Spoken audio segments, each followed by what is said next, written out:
Most people think creating content for their business takes too long. When I was introduced to social media, I made 30 posts in a day. You have to put in the work. Nobody is going to do anything for you. Let's talk about how young people can make money from what you do. I do importation, so what I do is what I can give you. Money is a reward. And if you don't do anything, nobody's going to reward you. So this is the genuine way to make money. But the biggest issue a lot of these young people have is capital. Go and do 9 to 5, save money small. When you get the money, then you start the business with it. They're saying that they can't get a job. You can't give excuses like that. Every single thing, you have excuses and you will never go anywhere. I am into this importation industry and I know things that sells very well. Things that your mind will not go on, that is what sells very well. How do they sell the item? Do not sell anything online. Focus on making your content go viral. Don't sell. By the time we are done with this, you should be able to do everything you want to do, if only you want to do it. So I'm going to give you step by step, so pay attention very well.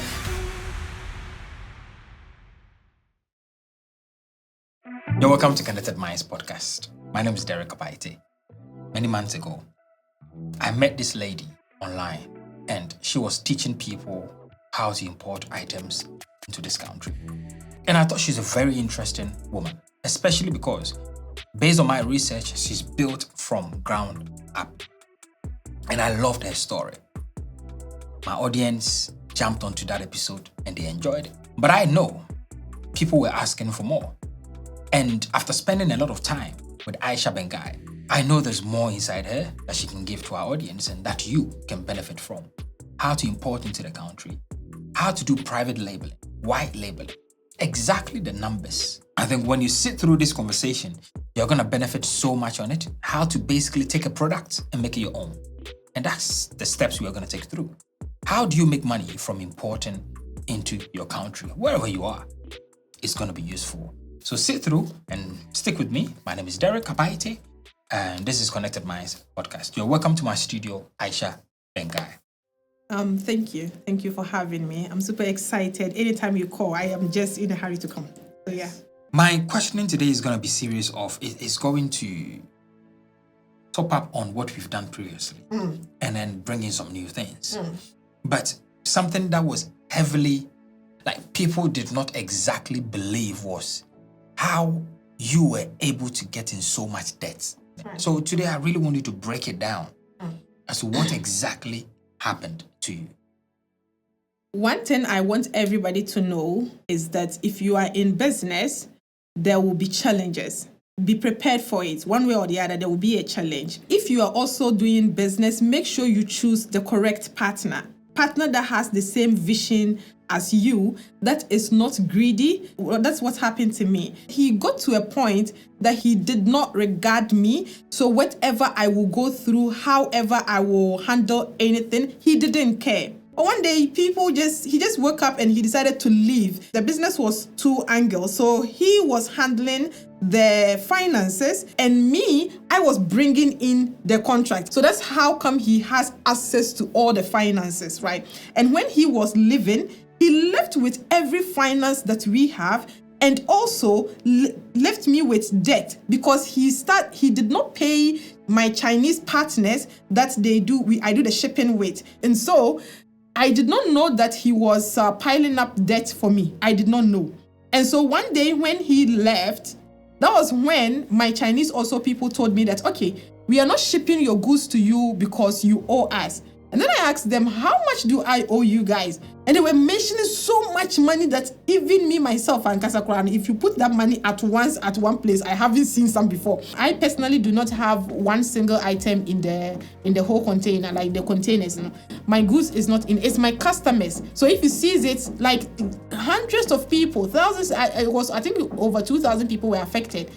2,000 people's packages, and you want to seize it. Like, how do I face them? It's their monies that they have used to buy these things. So I have to find solution to solve this and make sure that they get their goods and sell. What sort of relationship do you have with this guy? Was it a business relationship only?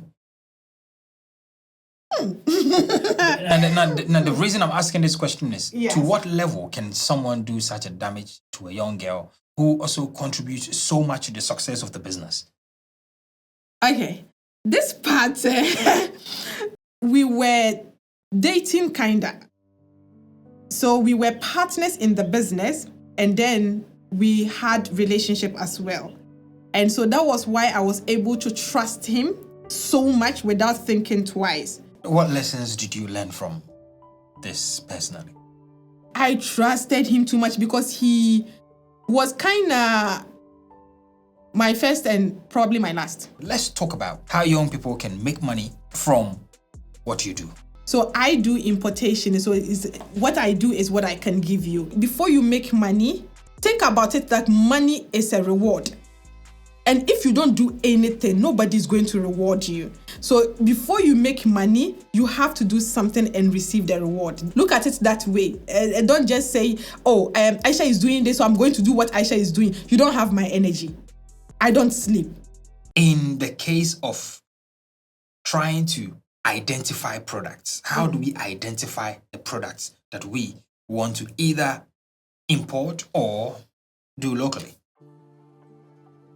Identify problem and solve. Take me through a case. So, for example, when I came here, you were drinking almond milk, right? And then, in Ghana here, in the northern region, they plant a lot of soya beans, but they don't do anything with it. They just export it because they don't know what to do with it, right? That is a problem here. Why? How come can we have soya farm, this huge soya farm, but we don't know what to do with it? Like they can't add value to the soya beans, right? That is a problem here because the soya beans, they are selling it cheaper, right? The soya beans price is definitely lower than the milk. If they turn it into a soya milk, it's going to be more expensive because now they have added value to it. Or let's assume they want to export it, but there's no buyers. They are stuck with the soya beans that they don't know what to do with it. That's a problem. So you want to solve their problem for them. So, okay, fine. We have so much soya beans. We have so much mangoes. We have so much pineapples. We have so much oranges. But it's going bad. There's no buyers. What do we do? Now, I want to turn the beans into milk. Do you know that when they export the soya beans, they are going to make milk outside and then we will import back the soya beans. So you can also do it, right? It's not difficult. It's something small. Just get a soya bean milking machine, the juicer. And that is it. You just put the beans in it, add water, you have a soya milk. And then you have to think about packaging. So think about it. How do you want to package it? So your soya beans, you will do it inside sachet or bottle, or yours will be in can Coke, can Fanta, that can. Yeah, that one is easy. It's cheaper, right? You do your milk, you put it inside the can, you seal it airtight. That is it here. One year, it can stay for 1 year. You have solved the problem. Yours is locally made, is healthier. I believe you will not add so many additives, preservative, and the artificial things in it. It's natural, and yours is healthier, right? So this is the genuine way to make money, a genuine way to solve a problem. So, but the biggest issue a lot of these young people have is capital. To be honest, yeah, if you go to anybody to go ask for money, they will not give you. Understand this. And me, I will never advise you to take a loan for a business you haven't done before. You have not started. You don't know how it's going to go. So never go and get a loan for a new business. You take loan to expand your business, but you don't take loan to start a business with. If you have family and friends who will borrow you money, they believe in your vision, fine. You yourself too, it's not by force to wake up and then say that I want to start a business. No, go and work under somebody. Go and do 9 to 5. Work under somebody. Save money small. When you get the money, then you start the business with it. Well, they're saying that they can't get a job. Derek, you have to start from somewhere. Okay. No matter what, you can't give excuses like that. Every single thing, you have excuses and you will never go anywhere. Okay, so let's say Linda has taken your advice. She has identified a problem. She's now taking a job. She's earning 2,000 cedis every month. Take me through how you think Linda can import products and make money. If you're making 2,000 Ghana cedis a month, save 1,000 Ghana cedis. and feed on 1,000 Ghana cedis. I don't care how your transportation, whatever, because even if you are not making the 2,000 at all, you will still live. Life will still go on. You will not die. Okay. Even if you were taking 1,000 cedis, you will still live. Give yourself like 10 months, 1 year. You save 1,000 cedis every month. Save 1,000 cedis. And then in 1 year, you have 12,000 Ghana cedis. And now you say you have watched Aisha a lot. I want to start a business with 12,000 Ghana cedis. There are a lot you can do. 12,000 cedis is enough. So just for the sake of argument, let's say by the time the 12 months were over, Linda had a lot of issues. So she's only left with 7,000 cedis. What can she do with 7,000 cedis startup? Let's go. Okay. 7,000 cedis. Linda, I will tell you to start. There are so many businesses I can give you, but I will tell you to start a TV business.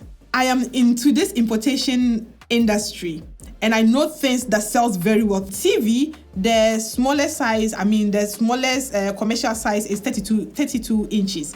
They have 24, but they use it for computer. So mostly TV there is 32 inches. 32 inches, buying it from China is $35. So $35 is around 400 cedis, right? You pay shipping too, the same 400 Ghana cedis. That is 800 Ghana cedis. TV. In Ghana, they are selling this TV around 2,800 to 3,000 Ghana cedis. If you sell yours 1,500, you still make profit. If you sell yours even 2,000 flat, you still make profit. If you sell yours 1,009, you make profit. And then people will buy fast. So start with one. You don't know how to sell one. You want to sell 10. Okay. How do we sell it? So Linda has gotten the items. They've gotten into the country. But now, how do they sell the items? Focus on selling one. Most people, when they want to start business, they want to fill up a shop. If you don't sell one, you can't sell 10. Do not sleep on social media. I was doing very well without social media. When social media came in, trust me, it's like this. You understand? When you say social media, most people think creating organic content for their business takes too long. You have to put in the work. Nobody is going to do anything for you. It's difficult, I understand. It's crazy, I understand. When I came on social media, when I was introduced to social media, I made 30 posts in a day. Do not sell anything online. Focus on making your content go viral. Don't sell. Don't come and sell anything to us. No. If you check my TikTok is where the traffic is coming from. I don't post anything that I'm selling, but I make sure I make a video that it will go viral. So either I'm teaching something, either I'm drawing your attention to something. So for example, I just talked about how to make a soya beans, right? And then I'll make a video on showing you how to make a soya beans. And I will tell you that if you haven't thought about it yet, this is how to do it. So you need this machine. And then when you get this machine, you get the soya beans, you put it inside, you do the soya beans. This is how to package it. When you package it, you can go and sell. And then everybody is sharing that content. But when they need the machine, they will come to me. You see, I've sold them the machine in a different way. Right. But if I've told them to come and buy a machine, they will not buy. You don't tell people to buy. People don't. They are very stubborn. Well, what is the number one and the biggest selling product that you know? Top 5. What would it be? So top 5 doors right now. I'll give you doors. I'll give you tiles. Air condition. Air condition has been on our list for very, very long time and it's still on our top 10. And then TVs, and then mattress. I know I've spoken about mattress a lot because it sells so well. By the time we are done with this, you should be able to do everything you want to do, if only you want to do it. So I'm going to give you step by step, so pay attention very well. We are going to create Konnected Minds Rice. Okay. So 5 kg and let's say 1 kg. We are going to create it right now, right here. The first thing is you need a business name. You will need a logo.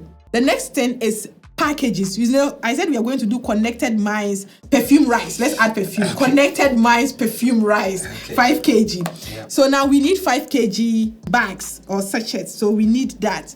So you go to the Volta region or anywhere you know that they farm rice. And then you buy from the farm gate. So if you can't buy mailing machine, you can just go to the farm gate. They have a mailing there that they can do the mailing for you. And it's not also expensive. It costs, I think, 15 cedis per 1 bag. Now, After they mail it for you, you bring it to your home and then you do the repackaging, right? So you're going to put it inside your the sachet you bought from China. So if you don't even have the mailing machine, just your sachet alone, you can just start something, and then you bag it 5 kilos, 1 kilos. You know, when we were younger, our mothers would send you go and buy konko and more konko bako. So package 1 kilo to 1 kilo size. There's a sealing machine too. When you're buying your sachet, you buy the sealing machine from China. Buy the hand sealing machine. It's $20, right? Don't give me excuse. You seal it. That is it. Yeah. It sells very, very, very fast. Go to every supermarket and sell your brand. You can do this with 50,000 Ghana cedis? 50,000 is too much. Don't you need registration for this rice you just spoke about? Okay, yes. Now talk to me. So when you're branding the item, you will need registration. So you need FDA and the standard board. Trust me, FDA is there to help you. Go to FDA, and you need to have trade secrets. No matter what, no matter any business you're doing, you need to have a trade secret. There should be something that, no matter what, is only identified to you. Nobody can take it. You know, in business, knowing when to close a deal and knowing when to walk out and knowing when to walk out and make the customer think about you and call you is very important. Ooh, talk to me. Give me an example. So if you want to sell more and sell fast, don't talk too much. So when you are talking to a customer, you do not talk. Let them talk. Let them talk. Then you give them solution based on what they are looking for, because now you know they are talking more. Salesperson don't talk more, you listen more. 80-20, listen 80%, talk 20%. So what you've just seen is a snippet of what is going to happen on the 9th of September. We couldn't have done this podcast without you, our people in the community, everyone that watches us every single week. So we ask that you show up at the KNUST Great Hall for Konnected Minds Live. We are not doing any in Accra, and it's not going to be shown on a live link. So you have to be there, get involved in the community. I'd love to see you there. Obendako, Aisha, Eko Eshon, Diane Kufo, Sami, Ejay. We're expecting about 1,600 people to be under one roof. So if you watch this, I'd love to see you there. Introduce yourself when you show up. Join the biggest gathering of entrepreneurs and business owners in Ghana. Live in Kumasi, KNUST Great Hall on the 9th of September 2026. Secure your spot now on ConnectedMindsLive.com. Konnected Minds Live. Think big, build bigger.